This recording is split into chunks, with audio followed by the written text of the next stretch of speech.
Today I am here to give a presentation on the topic financial markets. आज हम पढ़ेंगे financial market क्या होता है और इसमें फाइनेंशियल मार्केटिंग का क्या काम है और इसके जो पार्टिसिपेंट्स होते हैं वो कौन कौन होते हैं। फर्स्ट ऑफ ऑल सबसे पहले हम डिस्कस करेंगे सिक्योरिटीज़। सिक्योरिटीज़ क्या होती हैं? सिक्योरिटीज़ एक तरह का पेपर होता है। अगर हमें फाइनेंशियल मार्केट में ट्रेड करना होता है, जिस भी कंपनी को फाइनेंस की नीड होती है तो मतलब कि वो एक पेपर को इशू करता है, ठीक है। Paper in form of security, उसका नाम दे दिया है सिक्योरिटीज। सिक्योरिटीज डिफरेंट टाइप्स की होती हैं, ये आगे हम फर्दर पढ़ेंगे कौन कौन सी होती है। मेनली 2 टाइप्स की होती है, डेट्स एंड इक्विटी। जो इक्विटी होता है, अगर किसी कंपनी को फंड की जरूरत है एज अ कैपिटल तो क्या इशू करेगा? इक्विटी, ठीक है। इससे क्या, जिस भी पर्सन को इक्विटी इशू की जाएगी, जो पर्सन उसको परचेज करेगा वो एक तरह से कंपनी का ओनर हो जाएगा, ठीक है। उसके पास कंपनी के शेयर होल्डर की मीटिंग्स होती हैं, वो राइट होगा कि वो शेयर होल्डर की मीटिंग्स में भी वोट कर सकता है, उसमें पार्टिसिपेट कर सकता है। सेकंड होता है डेट्स। ये क्या होता है? अगर हमें मनी चाहिए, हमें मनी कैपिटल की फॉर्म में नहीं चाहिए, हमें उधार लेना है, मतलब कुछ टाइम के बाद हमें उसकी रीपेमेंट कर देनी है, तो हम कहते हैं डेट इशू करते हैं। डेट्स भी आगे फर्दर टाइप्स के होते हैं, बॉन्ड्स आ जाते हैं, इसमें डिबेंचर्स आ जाते हैं। अब हम स्टार्ट करते हैं फाइनेंशियल मार्केट। फाइनेंशियल मार्केट्स होता क्या है? फाइनेंशियल मार्केट एक प्लेटफॉर्म है जहां पे हम सिक्योरिटीज का सेल एंड परचेज करते हैं। किसी भी फर्म को, कंपनी को, गवर्नमेंट को, किसी भी को अगर फंड की रिक्वायरमेंट है तो वो कहाँ पे जाकर डील करेगी? फाइनेंशियल मार्केट में, ठीक है। आगे इसकी क्लासिफिकेशन है, classification of market.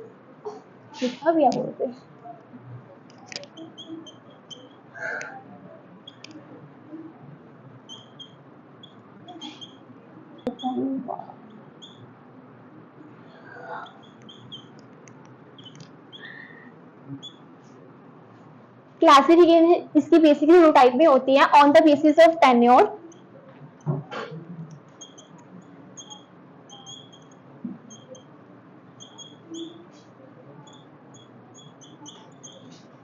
Second one on the basis of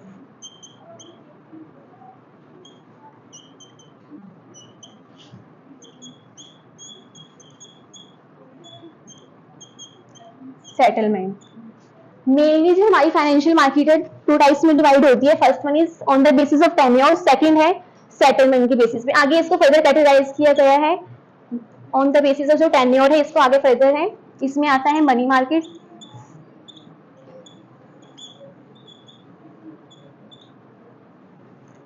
second one is capital market. इसको भी आगे फर्दर कैटेगराइज किया गया है 2 पार्ट्स में। First one is future market,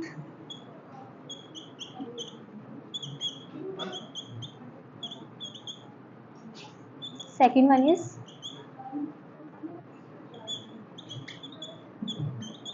spot market. आगे इसकी भी कैटेगराइजेशन है आगे 2 पार्ट्स में। कैपिटल मार्केट फर्दर आगे डिवाइड होती है 2 पार्ट्स में, इसको बोलते हैं प्राइमरी मार्केट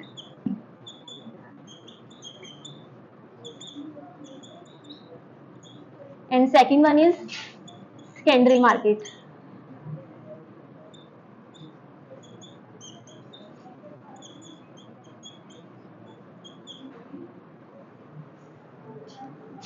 हमने पढ़ा फाइनेंशियल मार्केट क्या होता है, ठीक है। आगे है उसकी क्लासिफिकेशन की फाइनेंशियल मार्केट किस, मतलब कि आगे क्या पार्ट्स हैं इसमें, कैसे हम इसे मार्केट कर सकते हैं, कौन कौन सी मार्केट्स होती हैं।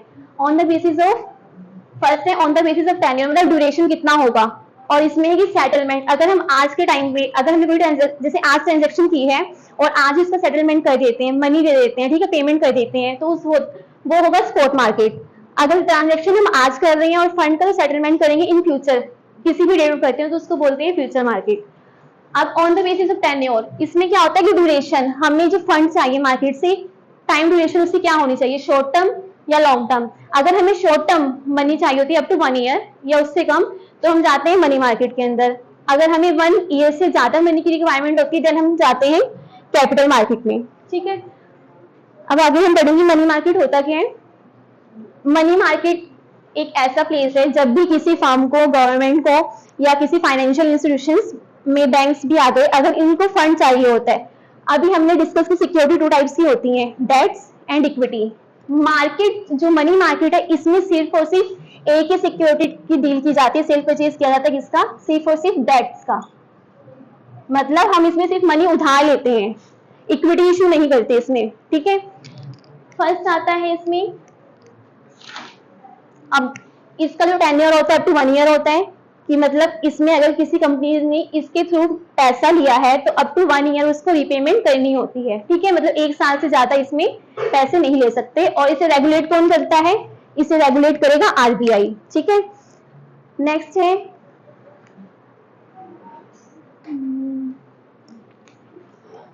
आगे इसके इंस्ट्रूमेंट क्या होते हैं मनी मार्केट के, इसे कौन कौन इशू कर सकता है, पार्टिसिपेट कौन कौन कर सकता है मनी मार्केट में, कौन कौन इशू कर सकता है। पहले फर्स्ट है इशू बाय गवर्नमेंट, और इसे फर्म भी इशू कर सकती है, issue by firm,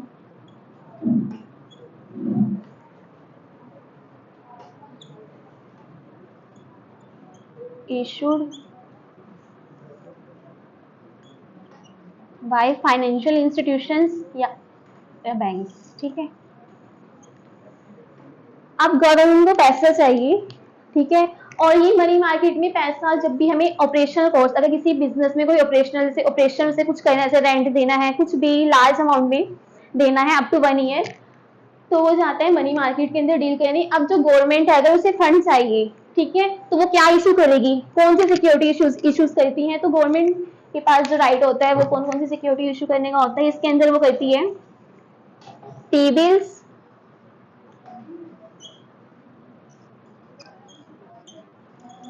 cash management bills,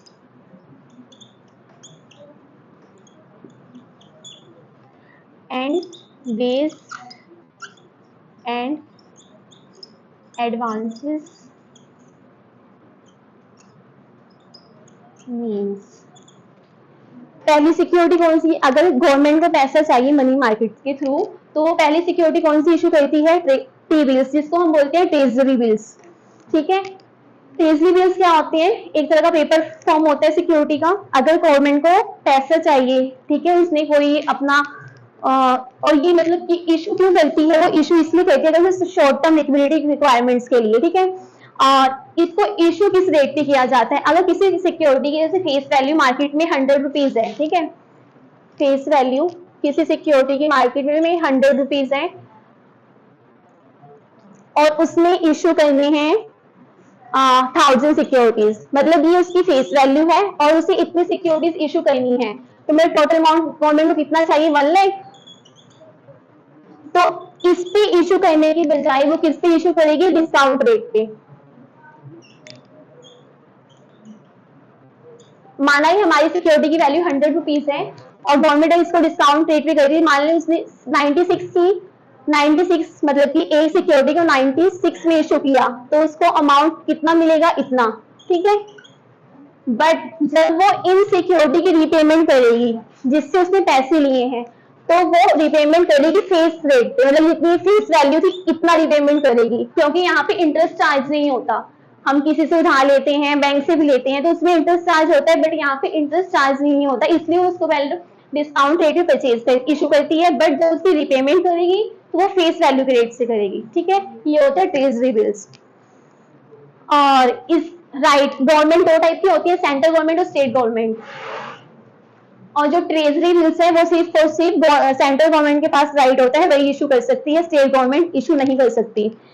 और इसकी जो मैच्योरिटी होता है, मतलब कि मिनिमम टाइम होता है इसमें, पहले 14 डेज टू, मतलब पहले इसका होता था 14 डेज टू 365 डेज, जिसमें 14 डेज 91 डेज 182 डेज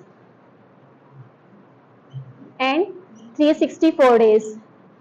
पहले ये 4 टेन्योर, मतलब मिनिमम यहाँ पे गवर्नमेंट 14 डेज तक के लिए इशू कर सकती है, 91 डेज के लिए 182 या 364 लास्ट। बट अब इसको हटा दिया गया, अब सिर्फ और सिर्फ इसके 3 या 91 डेज के लिए इशू हो सकती है 182 एंड लास्ट वन इज 364, ठीक है। अब नेक्स्ट में आते हैं कैश मैनेजमेंट बिल्स। ये क्या होते हैं, ये भी सेम ट्रेजरी बिल्स की तरह होते हैं, इसको भी सेम ऐसे, इसको भी सेम फेस वैल्यू से डिस्काउंट वैल्यू पे इशू किया जाता है। किसी सिक्योरिटी की वैल्यू इतनी है तो उसको भी डिस्काउंट रेट पे इशू किया जाएगा, इस पे भी इंटरेस्ट चार्ज नहीं होता। और जब गवर्नमेंट इसकी भी रीपेमेंट करती है तो वो इसी फेस वैल्यू के अमाउंट से रीपे करती है। ठीक है, और ये स्टार्ट तो हुए थे कैश मैनेजमेंट बिल, इसकी स्टार्टिंग हुई थी 2000 में। ठीक है, अब इसका मैच्योरिटी पीरियड जो हमारे ट्रेजरी बिल्स जो गवर्नमेंट इशू करती है उसका मतलब कि इतना था मैच्योरिटी पीरियड, या तो इतना हो सकता है, मैक्सिमम इतना होगा और मिनिमम वो गवर्नमेंट अपनी सुटेबिलिटी के हिसाब से ले सकती है। इसका जो होता है इसमें आता है सिर्फ और सिर्फ 91 डेज, ये सिर्फ ज्यादा से ज्यादा 91 डेज के लिए ही इशू होते हैं। ठीक है, नेक्स्ट है इसका जो लास्ट है वो है वेज एंड एडवांसेस लोन। ये क्या होता है, अगर कंपनी, हाँ जो कैश मैनेजमेंट बिल्स है ना, इसका तो हमें ये था कि ट्रेजरी बिल्स वो कब इशू करती है, जब भी उसको वो short term liquidity, short term के लिए कैश चाहिए होता है। ठीक है, और इसका यूज वो कब, ये इशू कब करेगी, जब भी गवर्नमेंट को उसकी जो कैश फ्लो स्टेटमेंट होती है गवर्नमेंट की, उसमें कोई मिसमैच आ रहा होता है। ठीक है, तो उसको फुलफिल करने के लिए वो इसको इशू करेगी। नेक्स्ट है ways and advance means advances, ways and,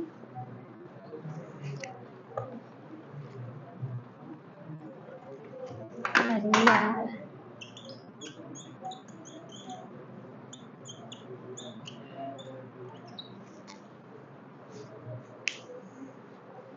ये क्या होता है, शॉर्ट टर्म लोन फैसिलिटी है, सेंट्रल गवर्नमेंट इशू करती है जब भी उसे, और ये इसलिए इशू, मतलब इसका पर्पस क्या होता है इशू करने का, जब भी गवर्नमेंट के रिसिप्ट और पेमेंट्स, रिसिप्ट और पेमेंट से मिसमैच होता है उसको फुलफिल करने के गवर्नमेंट इसको इशू करती है। ये क्या होता है, शॉर्ट टर्म लोन फैसिलिटी होती है।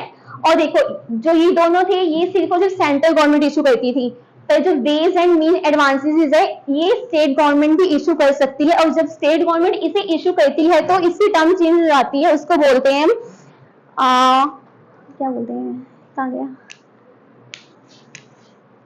होती है मैच्योरिटी डेज में क्या आएगा 90 डेज, मतलब कि ये सिर्फ और सिर्फ 90 डेज के लिए इशू किए जाते हैं। फर्स्ट वन में हमने पढ़ा कि इस टी बिल्स में ये 3 इंप्लीमेंट होते हैं, तो 91 डेज के लिए 182 या ज्यादा से ज्यादा 364, और जब कैश मैनेजमेंट इशू करेगी तो वो सिर्फ और सिर्फ 91 डेज के लिए होते हैं। जब वो ways and means advances security को इशू करती है तो वो मैक्सिमम 90 डेज की होती है। ठीक है, और जो इस पे इंटरेस्ट चार्ज होता है वो होता है जितना भी हमारे इंडिया में रेपो रेट चल रहा होता है उसके बेस पे होता है। रेपो रेट क्या होता है, कोई बताएगा, रेपो रेट पता है किसी को, कॉमर्स बैकग्राउंड से है कोई?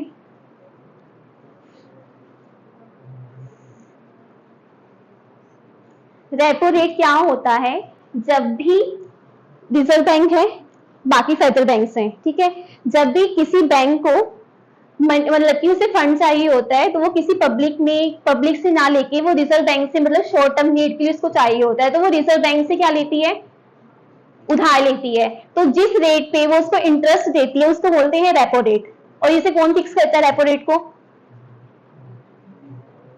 जोर से बोलो। नहीं, गवर्नमेंट नहीं करेगी, आरबीआई भी नहीं, नहीं,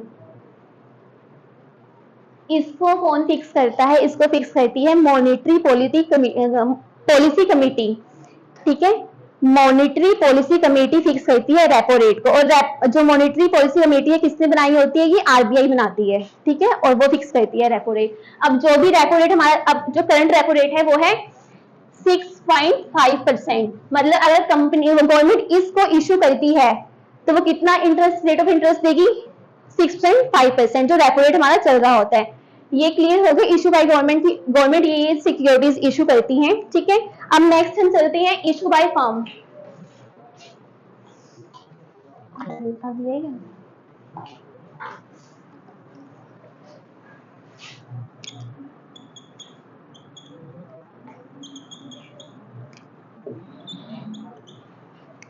फर्म्स क्या क्या इशू करती है,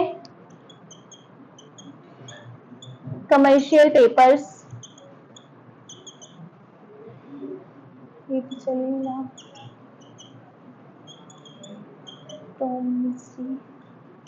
नोट्स,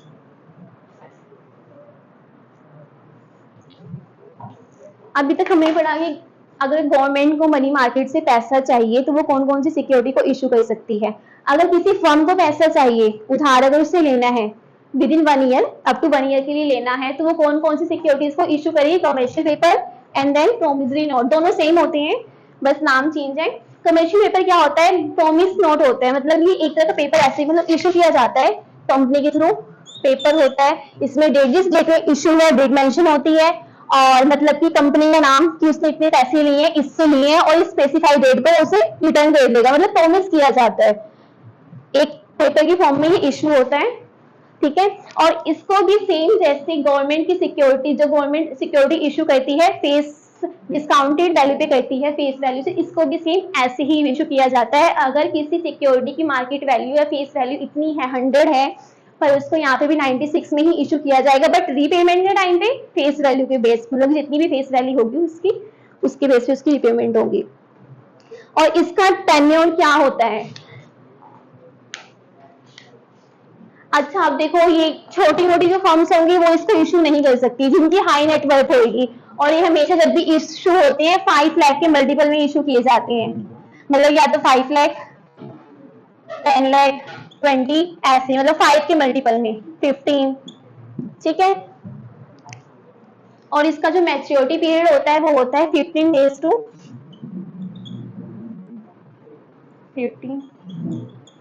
टू 1 ईयर, मतलब कि कम से कम इतने दिन के लिए कंपनी इशू करेगी और ज्यादा से ज्यादा 1 ईयर के लिए। नेक्स्ट आता है, मतलब कि इसमें हमारे हो गए, इसमें हम 2 चीजें इशू करती है firm, commercial paper, promissory note, दोनों एक तरह से काम करते हैं। जो आगे समझ डाउट है किसी को? इसमें डाउट है किसी को? नेक्स्ट है थर्ड, कौन था इसमें, कौन इशू कर सकता है? Issue by financial instruments, institutions और बैंक्स। अब ये क्या इशू करते हैं? ये इशू करते हैं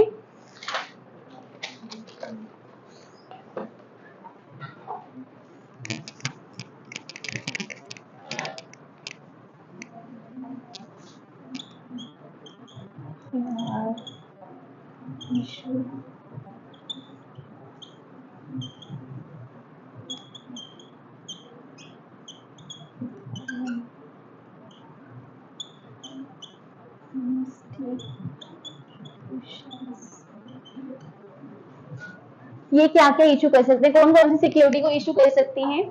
उन सिक्योरिटीज के नाम है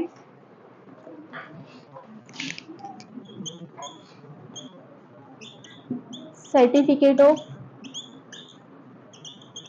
डिपॉजिट, ठीक है। सेकंड है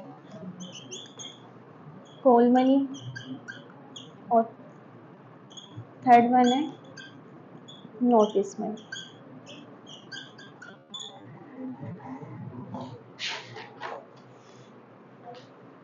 जो कंपनी, जो बैंक्स और फाइनेंशियल इंस्टीट्यूशन जिस सिक्योरिटी को इशू करते हैं वो होती है सर्टिफिकेट ऑफ डिपॉजिट और कॉल मनी, नोटिस मनी। हम डिस्कस करेंगे पहले सर्टिफिकेट ऑफ डिपॉजिट क्या होता है।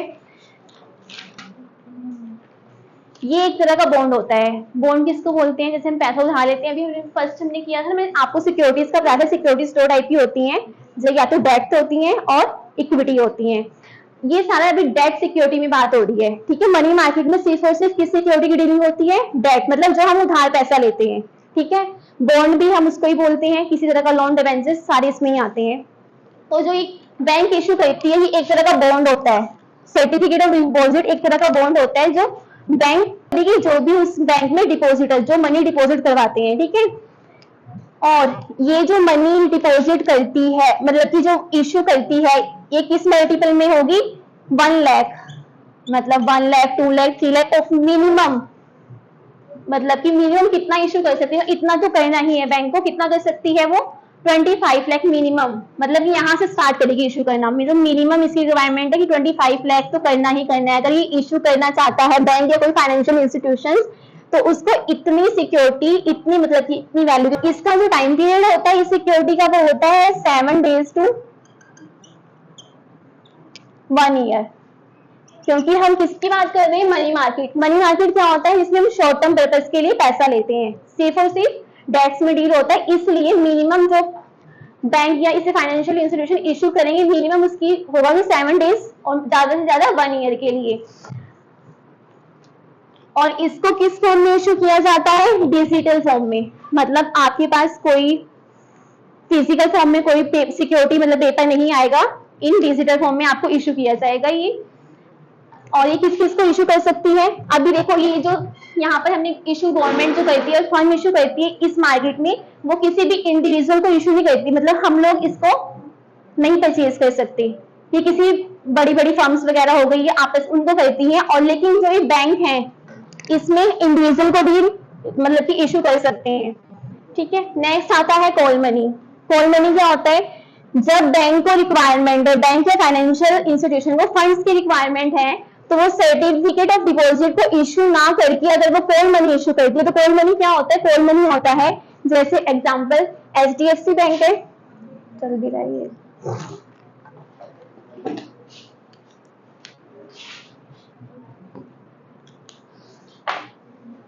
HDFC बैंक है, ठीक है, इसको फंड्स की रिक्वायरमेंट है, ठीक है, शॉर्ट टर्म फंड्स की रिक्वायरमेंट है। तो ये क्या करेगी? ये पब्लिक को नहीं बोल के किसी भी ये मतलब कि दूसरे बैंक से मनी ले लेगी। मतलब कि इसने ले लिया ICICI बैंक से, ठीक है। मतलब कि जब दो बैंक के बीच में सिक्योरिटी इशू की जाती है अपनी नीड को फुलफिल करने के लिए, उसको बोलते हैं कॉल मनी। तब वो बैंक क्या इशू करती है? कॉल मनी, ठीक है। हम इस पे थे कॉल मनी। कॉल मनी क्या होता है? बैंक इसको कब इशू करती है? जब भी उसको मतलब कि मिनिमम उसके फंड की रिक्वायर्ड है 1 डे और मैक्सिमम 14 डेज, ठीक है। अगर उसे इतने टाइम पीरियड के लिए मनी चाहिए तो क्या इशू करेगी? Call money. और ये कॉल मनी किसको इशू की जाती है? किसी दूसरे फर्दर बैंक को। वैसे जनरली बैंक को पैसा चाहिए होता है तो किसको बोलती है? वो RBI से लेती है। पर इसमें क्या करती है? वो किसी अनदर बैंक को कॉल मनी इशू करती है पैसा लेने के लिए, अपनी जो भी रिक्वायरमेंट है उसको फुलफिल करने के लिए, ठीक है। और जो यहाँ पर इंटरेस्ट चार्ज होता है उसको हम बोलते हैं कॉल मनी रेट, ठीक है। अब देखो ये था कि अगर हमें 1 दिन से 14 दिन के लिए पैसा चाहिए तो हम कॉल मनी इशू करती है बैंक। अगर इसको 14 डेज से ज्यादा के लिए चाहिए, ठीक है, 14 डेज के लिए ज्यादा के लिए चाहिए तो क्या इशू करती है? ये नोटिस रेट, नोटिस मनी, ठीक है। और अगर 1 सेकेंड,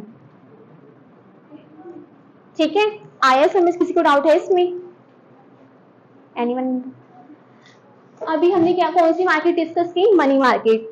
मनी मार्केट में हम कब डील करने जाते हैं? जब भी हमें 1 ईयर के लिए फंड की जरूरत हो, मतलब कि पैसे की जरूरत है पर वो शॉर्ट टर्म नीड को फुलफिल करने के लिए, तो हम जाएंगे मनी मार्केट में।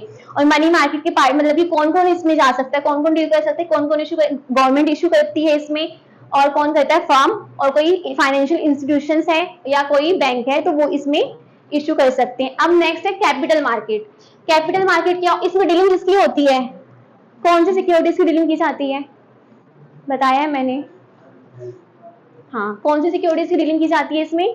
डेट, ठीक है। मतलब पैसा उधार ही लेंगे हम, ये नहीं हमने पैसा लिया और उसे। अच्छा सोचो, अगर गवर्नमेंट को फंड चाहिए, ठीक है, और अगर वो इसमें जैसे हमने बोला कि 2 टाइप की सिक्योरिटीज होती है, डेट होती है और एक होती है इक्विटी, है ना। इसको हम बोल सकते हैं ऑनरशिप सिक्योरिटी भी बोल सकते हैं, ऑनरशिप सिक्योरिटीज।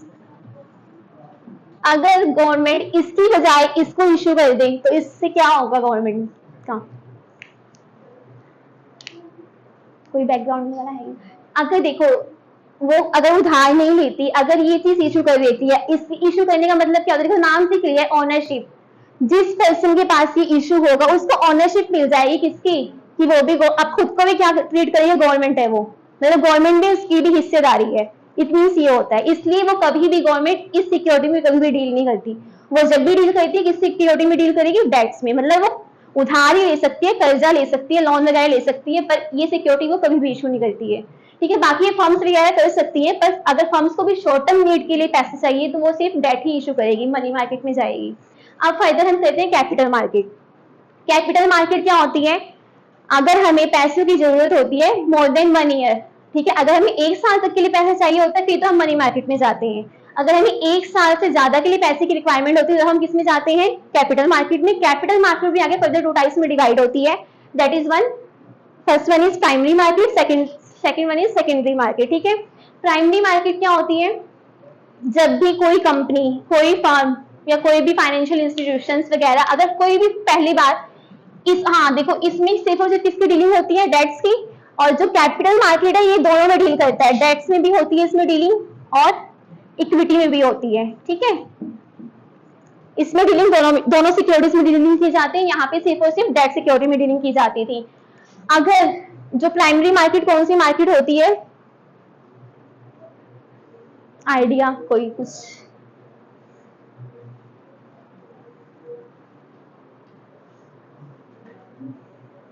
प्राइमरी मार्केट वो होती है, एग्जांपल कोई कंपनी है,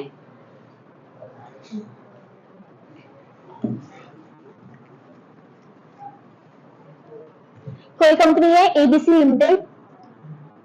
ठीक है, इसको पैसा चाहिए लॉन्ग टर्म के लिए।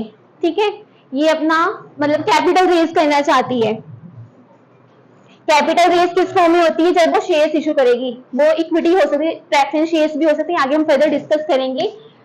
उसे पैसा चाहिए, उसने शेयर इशू किए। ठीक है, इशू किए 1 जन 2024, मतलब कि अपने शेयर इसने फर्स्ट टाइम अगर इशू किए तो वो कहां पे इशू करेगी? प्राइमरी मार्केट में। ऐसे ही इसे फिर बाद में फ्री फंड की रिक्वायरमेंट होती है कि अभी इसे और पैसा चाहिए एज अ कैपिटल, फिर दोबारा ये क्या करेगी? फिर इशू करेगी, दे लो कुछ भी, 1 अप्रैल 2024। ठीक है, फिर ये देखो, पहले ये शेयर इशू किए, अब फर्दर इसमें और शेयर, ये शेयर है ना, क्योंकि वो शेयर दोबारा इशू कर दिए, तो वो भी कहां पे होंगे? प्राइमरी मार्केट में। मतलब जब भी कोई कंपनी न्यू सिक्योरिटी की डील करेगी, मतलब फर्स्ट टाइम शेयर इशू करेगी, तो वो कहां करेगी? प्राइमरी मार्केट में। अब उसने प्राइमरी मार्केट में शेयर इशू कर दिए। सेकेंडरी मार्केट में क्या होता है?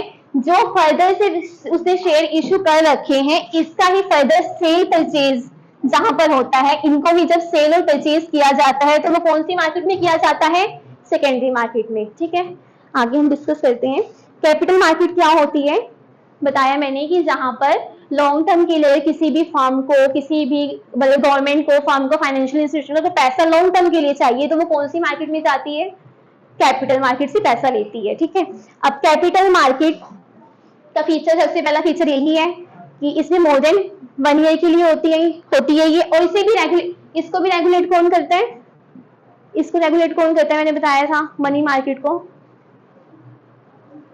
कौन रेगुलेट करता है? मतलब इसमें रूल्स, जो भी पॉलिसीज, गाइडलाइंस वगैरह होती है, कौन बनाता है? आरबीआई बनाता है इसमें। ठीक है, और जो कैपिटल मार्केट है इसको रेगुलेट कौन करता है? इसको रेगुलेट करता है, it is regulated by SEBI. ठीक है, इसको आरबीआई रेगुलेट करता है, और कैपिटल मार्केट को रेगुलेट कौन करेगा? सेबी रेगुलेट करेगा। अभी आगे सेबी के बारे में हम पढ़ेंगे, सेबी होता क्या है। ठीक है, नेक्स्ट है, और इसमें कब जाती है कंपनी? जब उसको पैसा लंबे टाइम के लिए चाहिए होता है, एज ए कैपिटल फॉर्म में चाहिए होता है। ठीक है, फंड्स, इसमें दोनों चीज इशू होती है, पहले सारे डेट्स और इक्विटी दोनों इशू की जाती है, दोनों सिक्योरिटी की डीलिंग होती है इसमें।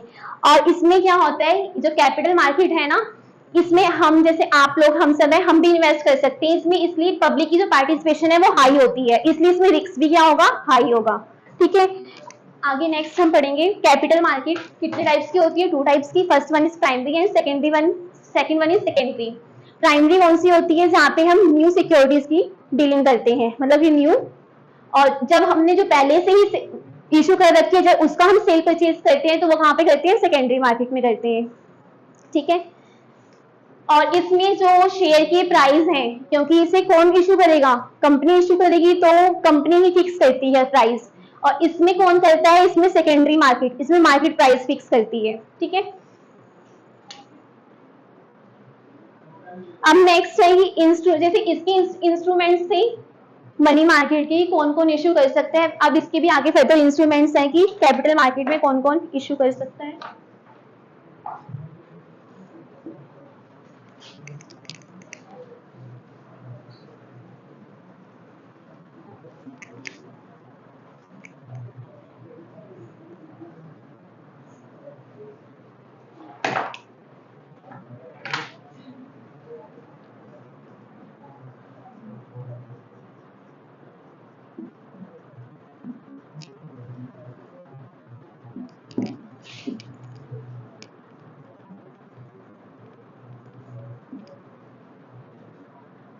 जो इशू करते हैं वो कौन कौन करते हैं? इशू इशूड बाय गवर्नमेंट, ठीक है,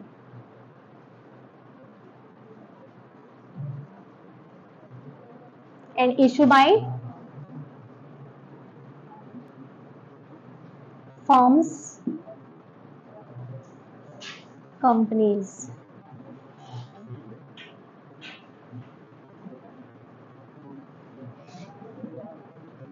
ठीक है, अब जब गवर्नमेंट कैपिटल मार्केट में डील करती है तो वो कौन कौन सी सिक्योरिटी को इशू करेगी? जब गवर्नमेंट ने मनी मार्केट में डील करना था तब उसने सिक्योरिटी इशू की थी, उसका नाम था treasury bills, cash management bills and days and means advances.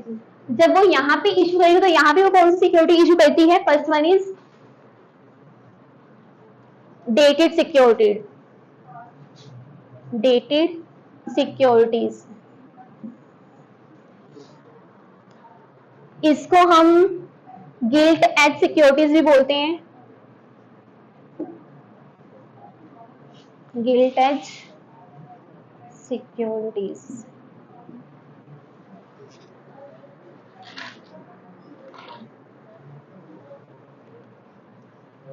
Inflation index bond, second है इन्फ्लेशन इंडेक्स बॉन्ड, जिसको आईआईबी भी बोला जाता है, ठीक है। और थर्ड है सोवरेन गोल्ड बॉन्ड्स। इसको फर्दर एक नाम से और जाना जाता है, फिर उसका नाम है सोवरेन सिक्योरिटीज।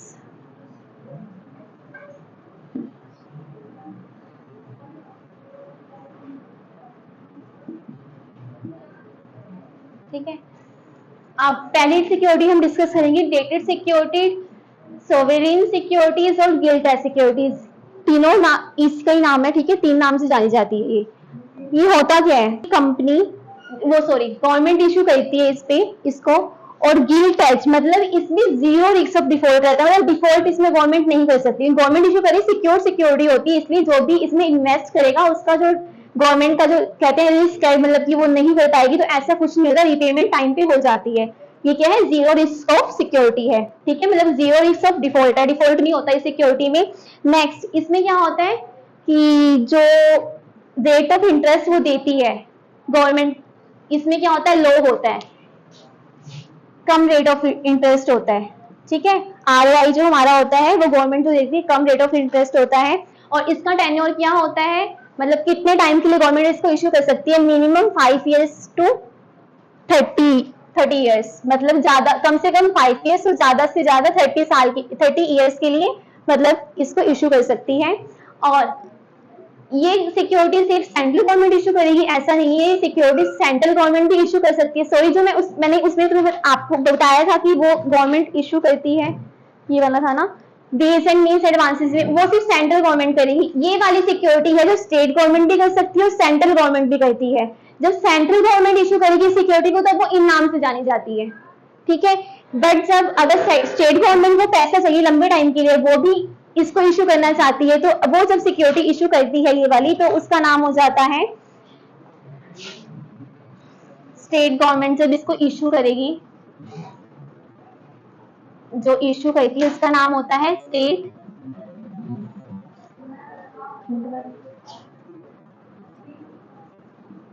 डेवलपमेंट लोन्स, मतलब कि स्टेट गवर्नमेंट इस नाम से सिक्योरिटी को इशू करती है, स्टेट डेवलपमेंट लोन्स, ठीक है। नेक्स्ट है हमारा इन्फ्लेशन इंडेक्स बॉन्ड। इसमें क्या होता है, अगर हम ही लोग हैं, अगर पैसा हमारे पास होता है तो उसको हम जैसे एफडी करवा देते हैं बैंक में जाकर, ठीक है, और एफडी पे हमें फिक्स रेट से रेट ऑफ रिटर्न मिलता है, जो भी हमारा होता है, जो भी बैंक रेट हमारा चल रहा होता है, ठीक है। तो गवर्नमेंट क्या लाई है कि आप लोग इसमें इन्वेस्ट करो, आईआईबी। ये क्या होता है? एग्जाम्पल, जैसे पहले समझ लेते हैं ये होता है, फिर एग्जाम्पल देती हूँ मैं आपको आगे। ये एक तरह के बॉन्ड्स होते हैं जो क्या कहते हैं, इन्वेस्टर को प्रोवाइड किए जाते हैं, जो जिसने भी इन्वेस्ट करने हैं उनको इशू किए जाते हैं ये, ठीक है। इसका मेन ऑब्जेक्टिव क्या होता है कि मैक्रो इकोनॉमी कुछ भी हो तो उसका इफेक्ट इस पे ना पड़े, ठीक है। और ये कब लॉन्च किए गए थे? इसे आरबीआई ने लॉन्च किया था और इसे लॉन्च किया गया था इन 1997 में। आरबीआई के द्वारा ये लॉन्च किया गया था।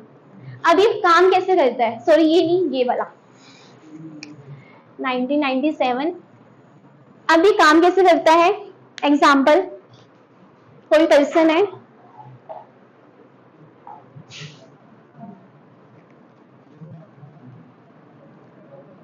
एग्जाम्पल राहुल है,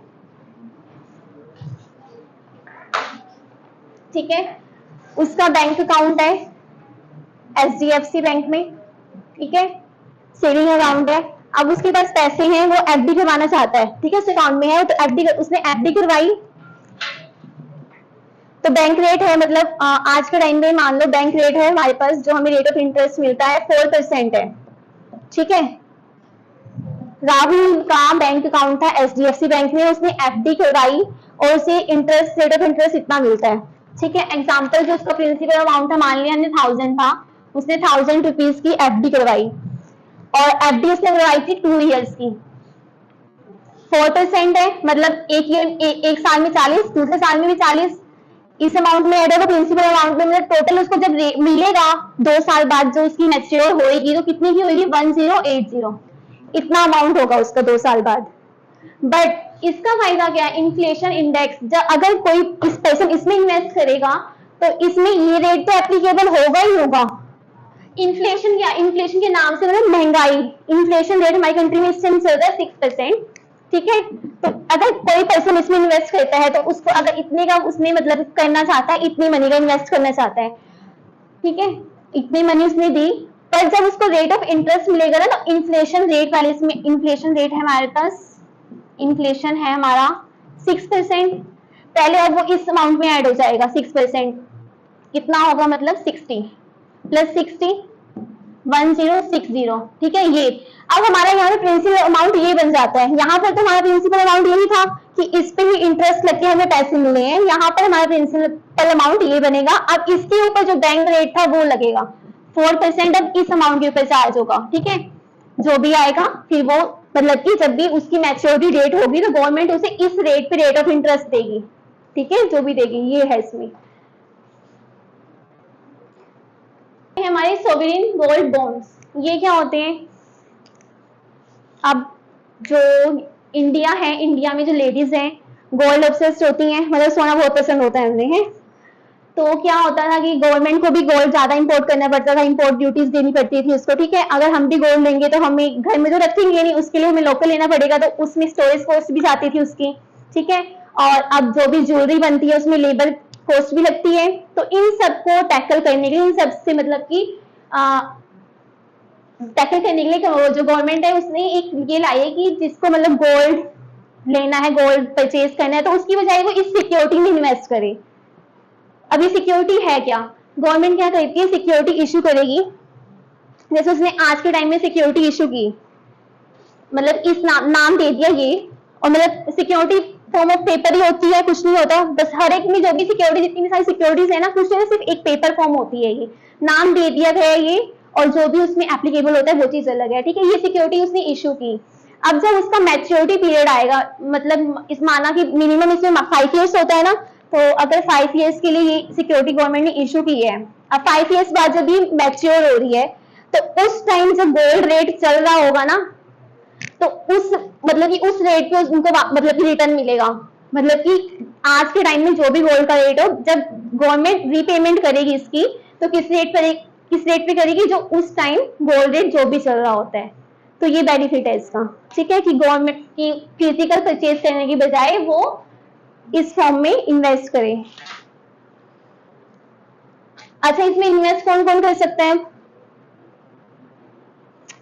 रिटेल इंडिविजुअल्स जैसे हम लोग हैं, हम भी इन्वेस्ट कर सकते हैं, बैंक्स कर सकते हैं, यूनिवर्सिटीज कर सकती हैं, ट्रस्ट कर सकते हैं, और कोई भी चैरिटेबल ट्रस्ट होता है वो भी इसमें इन्वेस्ट कर सकता है।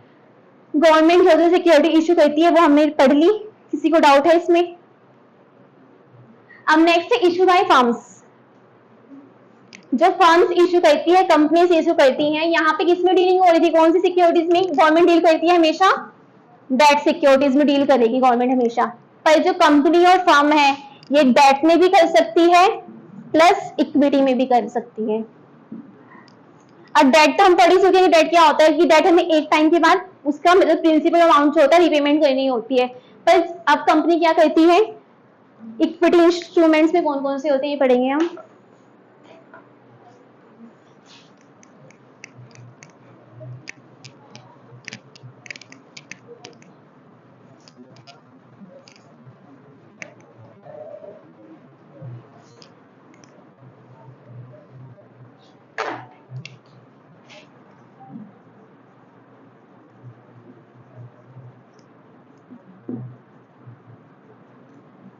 हम क्या इशू करेंगे, इक्विटी। इक्विटी भी आगे फर्दर टाइप्स की होती हैं, जैसे प्रेफरेंशियल शेयर्स,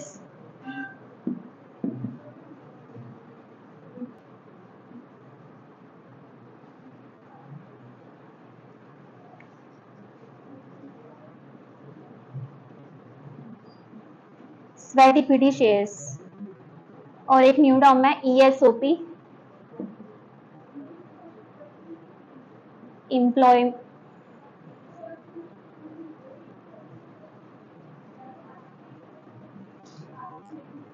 स्टॉक ऑप्शन।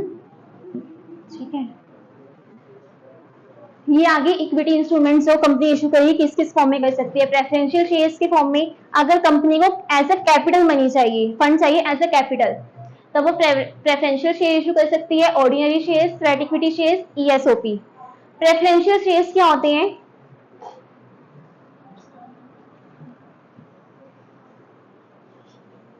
पता है किसी को? जब भी कंपनी सिक्योरिटी इशू करती है एज अ प्रेफरेंशियल शेयर, ठीक है, इशू किया, अब जिसने इसको परचेज किया, ठीक है, वो कंपनी का क्या बन जाएगा, जो कंपनी के शेयर्स परचेज करता है वो क्या बन जाता है कंपनी का, हाँ, शेयर होल्डर। कंपनी का क्या बन जाएगा, शेयर होल्डर। अब देखो इनके नाम में क्या आ रहा है, प्रेफरेंस, प्रेफरेंशियल, मतलब इनको प्रेफरेंस दी जाएगी। किस वे में, किस फॉर्म में प्रेफरेंस दी जाएगी,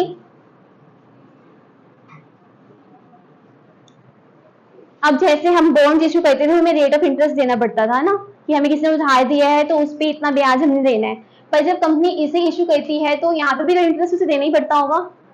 तो जो कंपनी यहाँ पे इंटरेस्ट पे करती है उसको हम किस फॉर्म में, उसको क्या बोला जाता है, जो इनको मिलता है वो होता है डिविडेंड। उस टर्म को बोलते हैं डिविडेंड। ठीक है, जब भी कंपनी मतलब कि इनका फिक्स होता है, इनको एक इतने साल में, और डिविडेंड किसमें से दिया जाता है, जो भी कंपनी का प्रॉफिट अर्न होता है एक साल के अंदर, ठीक है, जो भी कंपनी प्रॉफिट अर्न करती है उसमें से इनको दिया जाता है। इनका फिक्स होता है इतने % इनको दिया जाना है, तो वो हर साल फिक्स होता है।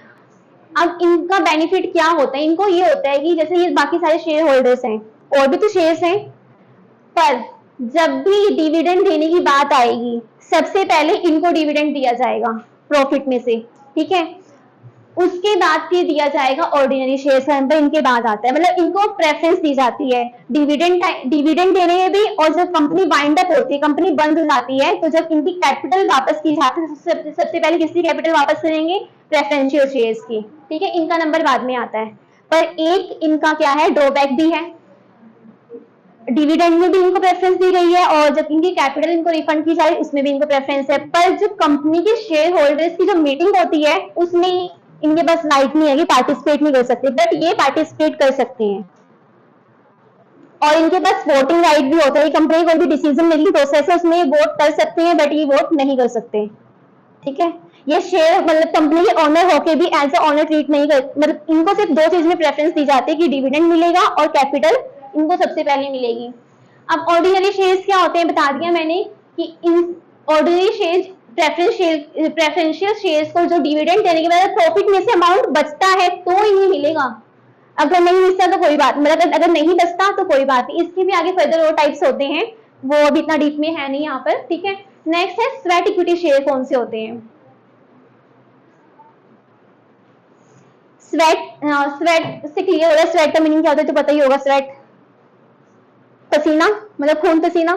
स्वेट इक्विटी शेयर किसको इशू किए जाते हैं, एग्जाम्पल, कोई वर्कर एम्प्लॉय है कंपनी का, काफी साल से काम कर रहा है, मोर देन 25-30 ईयर्स हो गए उसे काम करते हुए कंपनी में, ठीक है, और काफी अच्छा वर्क कर रहा है, कंपनी की तरफ उसकी लॉयल्टी भी है, तो कंपनी उसकी लॉयल्टी को देख के उसको जो शेयर इशू करती है, कौन से शेयर होते हैं, मतलब ये बाहर नहीं इशू करेगी कंपनी, मतलब पब्लिक को इशू नहीं करेगी, ये कंपनी विद अपने एम्प्लॉयर्स हो गए, बोर्ड ऑफ डायरेक्टर्स हो गए, किसी को भी जो कंपनी में है एग्जिस्टिंग, जब उसको इशू करती है उसके मतलब की लॉयल्टी देखकर, उसको बोलते हैं स्वेट इक्विटी शेयर्स, ठीक है।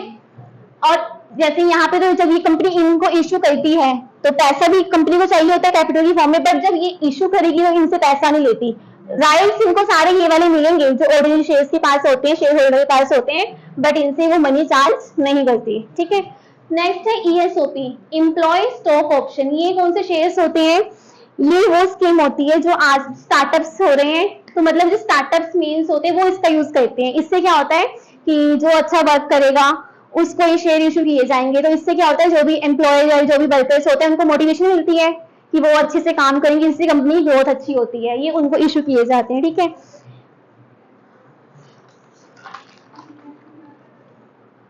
अच्छा, अब जैसे हमने सिक्योरिटी की बात की थी कि कंपनी जो गवर्नमेंट सिक्योरिटी इशू करती है face discounted value to face value करती है, मतलब डिस्काउंटेड वैल्यू पे करती है। अब शेयर कैसे इशू किए जाते हैं, शेयर कैसे कैसे इशू कर सकते हैं, मेथड्स क्या होते हैं इसके,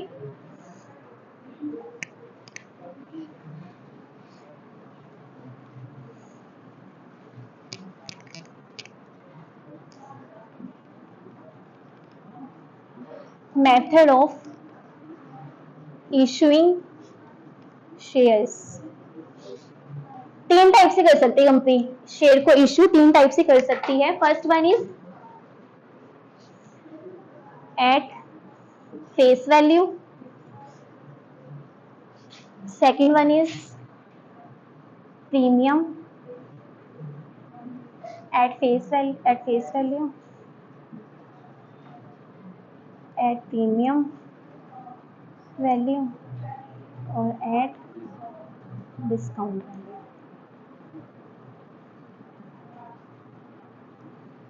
फेस वैल्यू क्या है, जैसे कंपनी ने 100 शेयर इशू किए किसी भी कंपनी ने, और एक शेयर कितने का मार्केट में, उसकी वैल्यू है 10 रुपए, 100 शेयर इशू किए और एक शेयर की वैल्यू है 10 रुपए, मतलब ये उसकी फेस वैल्यू है। अगर वो इसी पे इशू करती है 100 शेयर को इसी पे ही इशू करेगी तो ये तो होगा कि उसने कंपनी ने शेयर इशू किस पे किए, फेस वैल्यू पे किए। अब जो कंपनी के शेयर्स है उनकी फेस वैल्यू 10 है, पर वो अगर 20 में करती है, इसको 20 ले लो, सॉरी 12 ले लो, ठीक है, 12 में, तो ये जो 10 के बाद जो 2 है, ये 2 क्या है, ये 2 है प्रीमियम वैल्यू, कि कंपनी ने शेयर इशू किए हैं at the rate of premium value. Discount में क्या होता है, lower than the face value, मतलब अगर कंपनी के शेयर्स की फेस वैल्यू 10 है, अगर वो उसको 8 में इशू करती है तो जो 2 रुपए का जो है कम, ये क्या है, डिस्काउंट वैल्यू, मतलब कि फेस वैल्यू से कम पे इशू करना डिस्काउंट वैल्यू, और फेस वैल्यू से ज्यादा पे जब इशू करती है उसको बोलते हैं प्रीमियम वैल्यू पे इशू किया उसने, ठीक है। नेक्स्ट हमने अब जो मेन हमारी स्टार्टिंग थी, 2 टाइप की फाइनेंशियल मार्केट को हमने कैटेगराइज किया 2 टाइप्स में, on the basis of tenure, अब लास्ट था कि on the basis of settlement. Settlement में 2 टाइप के आते हैं, future and spot. Future market में क्या होता है, पहले इसका बहुत यूज होता था, जैसे कोई हमने ट्रांजेक्शन कर ली आज, ठीक है, बट जो इसमें इन्वेस्टर होता था वो मतलब कि ट्रांजेक्शन हो गई है पर वो टाइम में किसी मैं इतने दिन में दे दूंगा, तो मतलब कि कोई भी ट्रांजेक्शन आज के टाइम में कर ली पर उसका सेटलमेंट फ्यूचर डेट में हो रहा है, ठीक है, तो उसको बोलते हैं फ्यूचर मार्केट। और हमने ट्रांजेक्शन भी आज कर ली और फंड का सेटलमेंट भी आज कर दिया तो उसको बोलते हैं स्पॉट मार्केट।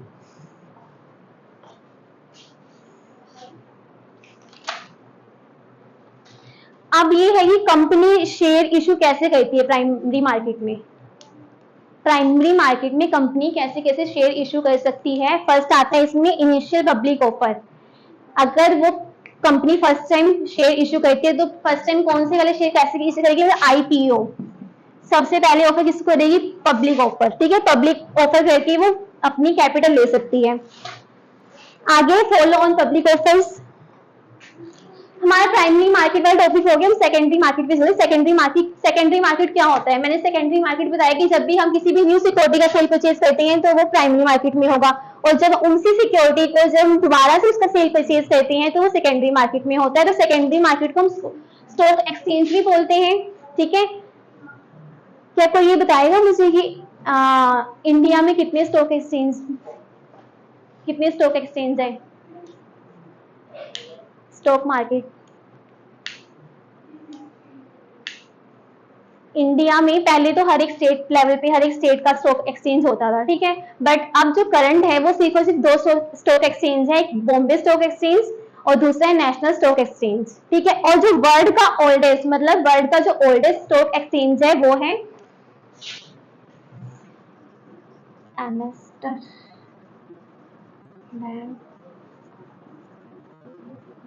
Stock exchange. ये है वर्ल्ड का ओल्डेस्ट। और एशिया का ओल्डेस्ट कौन सा है? एशिया का ओल्डेस्ट है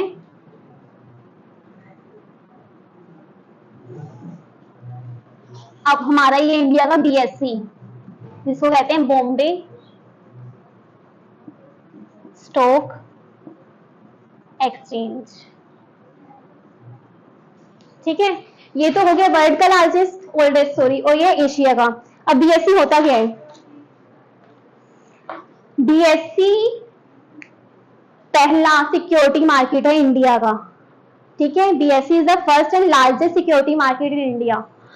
और इसकी एस्टेब्लिशमेंट कब हुई थी, मतलब इसको कब लाया गया था? 1875 में। अच्छा, किसी ने सेंसेक्स और निफ्टी के बारे में सुना है? न्यूज देखता है कोई? सुना है क्या होता है सेंसेक्स और निफ्टी? बताओगे?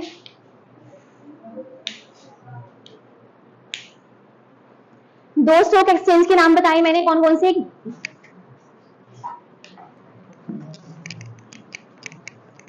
एक है बीएससी और एक है एनएससी।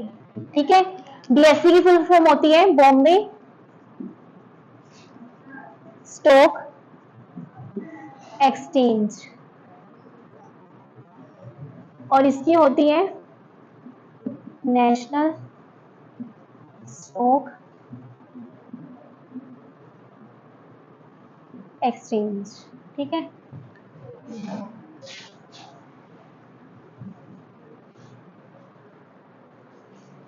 प्राइमरी मार्केट में हम क्या करते हैं? न्यू सिक्योरिटी का परचेज इशू करते हैं।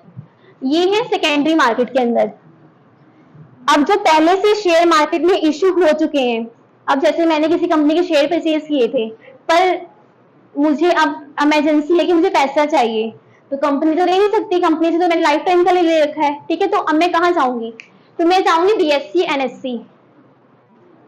और वो भी कौन जा सकता है? जिस कंपनी के शेयर इसमें ऑलरेडी लिस्टेड है, सिर्फ वही यहाँ से सेल परचेज आगे फर्दर उनकी हो सकती है। जैसे मैंने एग्जांपल किसी कंपनी से शेयर लिया और मुझे इमरजेंसी है कि मुझे पैसा चाहिए, मैंने उन शेयर्स को कन्वर्ट करना है कैश में, तो मैं कहाँ पे जाऊंगी? एनएससी। क्या मैं यहाँ पे डायरेक्ट चली जाऊंगी? इसकी प्रोसेस होती है, जैसे मुझे बाय मतलब मुझे सेल करनी है सिक्योरिटी, तो मैं पहले किससे करूंगी? किससे कॉन्टेक्ट करूंगी? इंटरमीडिएरीज, जो हम मेरे और इसके बीच जो इंटरमीडिएरीज जो मुझसे उससे लिंकअप करेंगे, कौन होते हैं?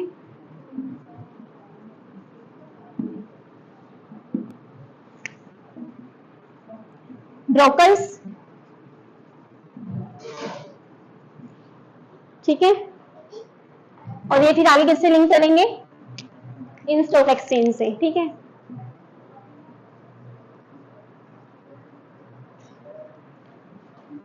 किसी ने बताया नहीं सेंसेक्स और निफ्टी का? पता नहीं किसी को?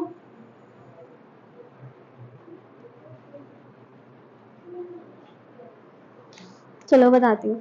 जो बॉम्बे स्टॉक एक्सचेंज है, ठीक है, ये एशिया का और इंडिया का पहला और लार्जेस्ट स्टॉक एक्सचेंज है। ठीक है, और इसकी एस्टेब्लिशमेंट हुई थी 1875 में। अब जो कंपनी, और यहाँ पर कितनी कंपनी लिस्टेड है इसमें? ओवर 6000 कंपनीज लिस्टेड है इसमें। Over 6000 companies listed are in BSE.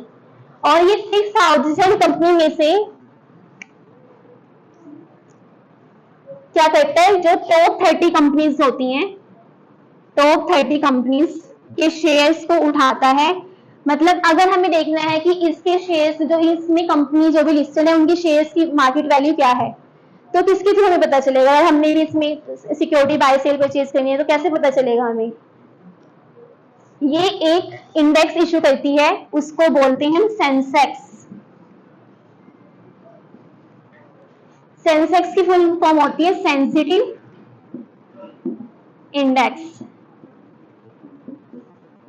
Index क्या होता है? Barometer of an economy. अगर हमें किसी इकोनॉमी में देखना है कि उस कंट्री की इकोनॉमी कैसी है, तो वहां का हम क्या देखते हैं? इंडेक्स देखते हैं। तो बीएससी का इंडेक्स क्या है? सेंसेक्स। ठीक है, जिसकी फुल फॉर्म होती है सेंसिटिव इंडेक्स। इसमें कितनी कंपनी लिस्टेड है? 6000। बट जो बीएससी है कितनी कंपनी का सेल परचेज करती है? मतलब किसी जो इंडेक्स है बास्केट है जिसमें 30 कंपनीज के शेयर्स हैं। ठीक है, उसने किसी 30 कंपनीज का ले रखा है, और जब भी इन शेयर्स की मार्केट में वैल्यू अप होगी तो हमारा सेंसेक्स भी क्या होगा? इंक्रीज होगा। अगर इन शेयर्स की वैल्यू डाउन होगी तो हमारा सेंसेक्स की जो मार्केट वैल्यू वो भी डाउन होगी। ठीक है, अच्छा अब जैसे बीएससी में मुझे ट्रेड करना है, मैंने किसी कंपनी के शेयर्स लिए थे और इसका जो हेड ऑफिस कहाँ पर है? बॉम्बे में। ठीक है, मुंबई। अगर मुझे इसमें डीलिंग करनी है, ठीक है, ब्रोकर के थ्रू डीलिंग करेंगे। अब मैं वहां जाके डीलिंग करूंगी, ऐसा तो नहीं है ना? तो इसका एक सॉफ्टवेयर है जिसपे डीलिंग होती है बाय सेल परचेज, उसको बोलते हैं, इसका जो सॉफ्टवेयर है वो है बोल्ड, जिसकी फुल फॉर्म है बीएससी ऑनलाइन ट्रेडिंग सिस्टम। ठीक है, ये सॉफ्टवेयर, इस पे यहाँ पर सिक्योरिटीज की डील परचेज की जाती है बीएससी स्टॉक एक्सचेंज में। नेक्स्ट है एनएससी, नेशनल स्टॉक एक्सचेंज। ये भी सेम ऐसे ही है जैसे ये था। ये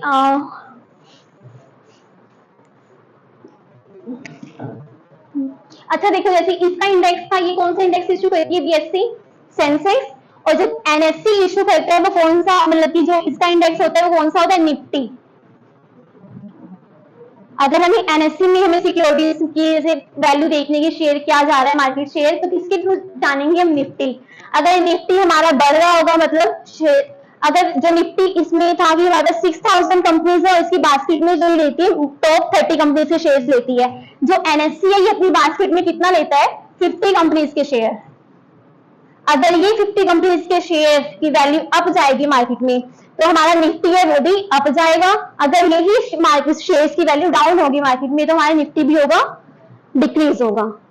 ठीक है, जो हमारा अभी 8 जुलाई को जो हमारा सेंसेक्स था वो था 79,960.38 इतना था। ठीक है, ये था 8 जुलाई। स्टॉक एक्सचेंज मार्केट का टाइम होता है 3:30 पे क्लोज हो जाती है, तो जो 3:30 पे जो नीचे न्यूज चैनल्स पे भी आते रहते हैं ये, तो जो सेंसेक्स शो होता है हमारा at the time of close of stock exchange वही उस दिन का रहता है। 8 जुलाई को ये था, फिर जब 9 जुलाई कल जब क्लोज हुआ तो हमारा सेंसेक्स कहां पहुंचा? इससे 8351 पॉइंट, मतलब देखो इंक्रीज हुआ ना सेंसेक्स। शेयर्स की वैल्यू का फर्क पड़ा, शेयर्स की वैल्यू किसी भी कंपनी के अप हुई तो हमारे सेंसेक्स में फर्क पड़ा। कितने का हुआ ये? मतलब 0.49% से हमारा सेंसेक्स बढ़ा। ऐसे ही निफ्टी में होता है। ठीक है,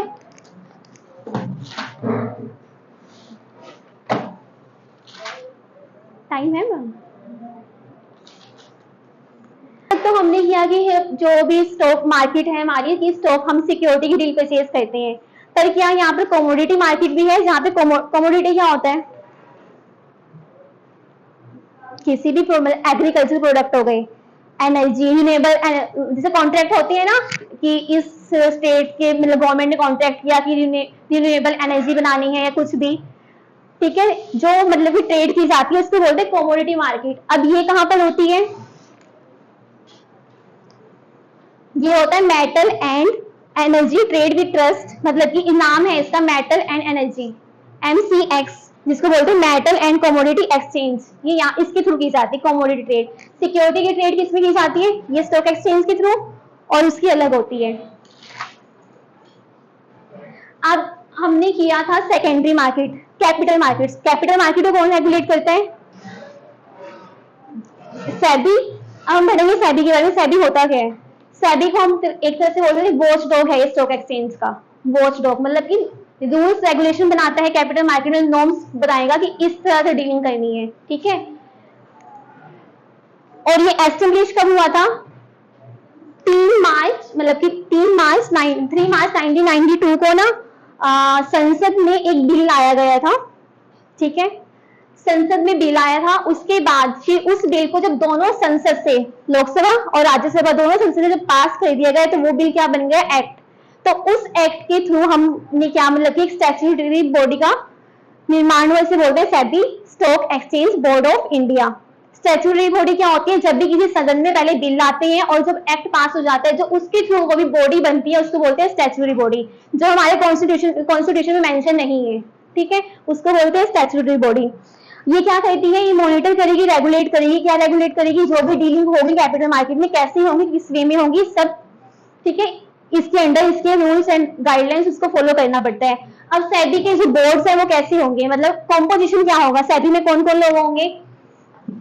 उसमें होते हैं चेयरमैन, 3 ऑफिसर्स होते हैं आरबीआई के और 2 ऑफिसर्स होते हैं यूनियन गवर्नमेंट के, और जो 5 मेंबर होते हैं उनको अपॉइंट भी कौन करती है?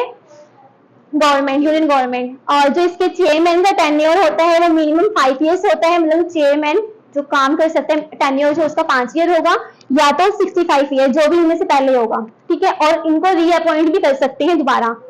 अच्छा देखो, अगर जैसे सेबी ने कोई रूल रेगुलेशन बनाया, ठीक है, सेबी ने कोई रूल रेगुलेशन बनाया कि कैपिटल मार्केट में इस तरह से डीलिंग करनी है, पर उसकी उस रूल रेगुलेशन से या उसने कोई ऐसा ऑर्डर दिया जिससे इन्वेस्टर्स हैं या कोई फर्म है वो एग्री नहीं करती, ठीक है। सेबी ने कोई रूल बनाया और कोई इन्वेस्टर इससे एग्री नहीं करता, उसे मतलब कि नहीं है, तो वो आगे अपील कहाँ करेगा? क्या वो हाई कोर्ट जाएगा, सुप्रीम कोर्ट जाएगा? तो इसके लिए भी एक अपीलेंट ट्रिब्यूनल बनाया गया जिसको बोलते हैं सिक्योरिटीज अपीलेट ट्रिब्यूनल। अगर कोई भी पार्टी, कोई भी फर्म, कोई भी इंडिविजुअल, कोई भी पर्सन इसके ऑर्डर से सेटिस्फाई नहीं है, ठीक है, तो आगे वो किसमें अपील करेगा? SPT sorry, securities appellate tribunal. अगर वो आगे इसके भी ऑर्डर से सेटिस्फाई नहीं है देन वो, और इसके पास सेम पावर्स होती हैं जो सिविल कोर्ट्स के पास होती है, सेम पावर इसके पास भी होंगी, सिक्योरिटी अपीलेंट ट्रिब्यूनल। अगर वो इसके भी ऑर्डर से सेटिस्फाई नहीं है फिर वो डायरेक्ट जा सकता है सुप्रीम कोर्ट के पास, ठीक है। नेक्स्ट लास्ट हमें हमारी म्यूचुअल फंड्स। म्यूचुअल फंड्स क्या होते हैं ये तो पता ही होगा, टीवी में ऐड भी आती है, सुनते हो सब। बताएगा कोई क्या होते हैं म्यूचुअल फंड्स? ये भी सेम ऐसी जैसी है स्टॉक मार्केट, सेम ऐसी ही है। एनीवन? देखो क्या होता है, ये भी एक फाइनेंशियल इंस्ट्रूमेंट्स है, ठीक है। ये जो म्यूचुअल फंड्स होते हैं वही पर्टिकुलर पर्सन या एंटरप्राइज हो सकती है। ये क्या होता है, ये प्रोफेशनल होते हैं इस काम में, कि अगर आपने कैपिटल मार्केट में सेल परचेज करनी, इन्वेस्ट करना है तो ये आपको गाइड करते हैं। ये जैसे अगर हम डायरेक्ट इन्वेस्ट करना चाहें, जैसे हमारे पास 5000 है, हमने 5000 इन्वेस्ट करनी है, हमने रिलायंस के लिए शेयर्स ले लिए, रिलायंस के लिए जैसे हमने एक शेयर मतलब कि 1000 का ले लिया, एक टाटा स्टील का ले लिया 2500 का, एक किसी और कंपनी का ले लिया, तो हम क्या कर सकते हैं कि हम ऐसे 3 कंपनी में इन्वेस्ट कर सकते हैं, ठीक है। इससे क्या होगा, अगर इनके शेयर्स की वैल्यू कम होगी तो हमारा पैसा मतलब कि अगर पैसा डूब गया, पर ये क्या करते हैं म्यूचुअल फंड्स क्या करेंगे,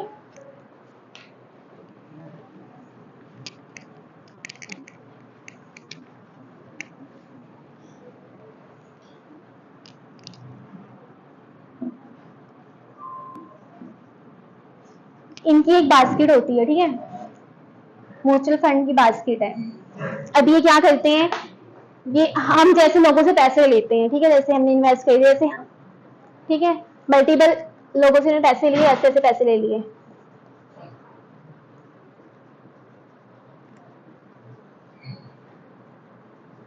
तो ये किसी पर्टिकुलर एक ही कंपनी में इन्वेस्ट नहीं करती, ये क्या करेंगे फिर उसी पैसे को इन्वेस्ट कर देंगे। जैसे इन्होंने एक कंपनी ले ली फार्मा सेक्टर, एक ले ली एफएमसीजी सेक्टर, एक ले ली ऑटोमोबाइल,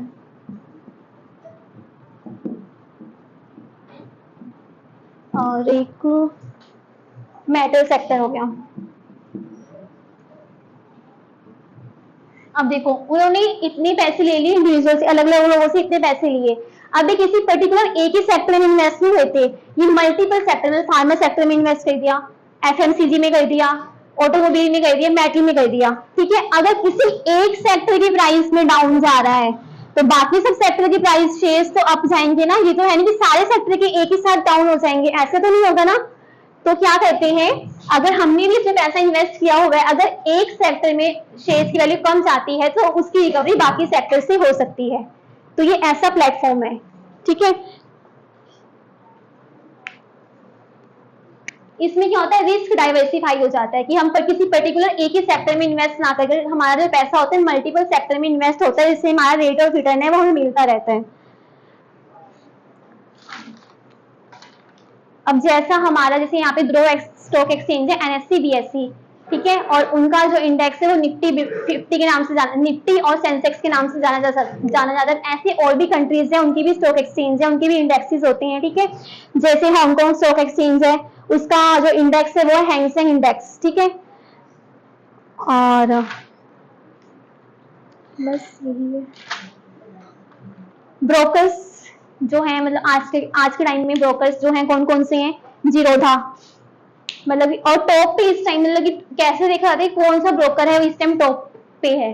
इस टाइम जो है ग्रो नाम की एक मतलब कि ब्रोकर्स हैं, उनकी एंटरप्राइज जो भी है वो इस टाइम पे टॉप पे है। टॉप पे कैसे है, क्योंकि जो उसमें एक्टिव इन्वेस्टर्स हैं वो ज्यादा है in compare to Zerodha. Zerodha second number पे ब्रोकर्स का काम करती है, जो डीलिंग करती है स्टॉक एक्सचेंज मार्केट में ऑन द बिहाफ ऑफ जो हम इन्वेस्टर्स होते हैं, इन्वेस्ट करते हैं हमारे बिहाफ पे, वो आगे सेल परचेज करती है सिक्योरिटी, होते हैं ब्रोकर्स, ठीक है। इन्हें मेंबरशिप मिली होती है, ऐसे ही कोई भी स्टॉक एक्सचेंज में डील नहीं कर सकते, कोई भी ब्रोकर बन जाए वो स्टॉक एक्सचेंज में डीलिंग करने लग जाए। इनके पास एक पर्टिकुलर क्वालिफिकेशंस होती है, इनको मेंबरशिप दी जाती है। ऐसे हंड्रेड्स ब्रोकर्स हैं जिसको stock exchange market that is NSC और बीएससी से मेंबरशिप मिली हुई है कि वो हमारे इन्वेस्टर के बिहाफ पे यहाँ पर ट्रेडिंग कर सकते हैं, सिक्योरिटी की सेल एंड परचेज कर सकते हैं। आया समझ?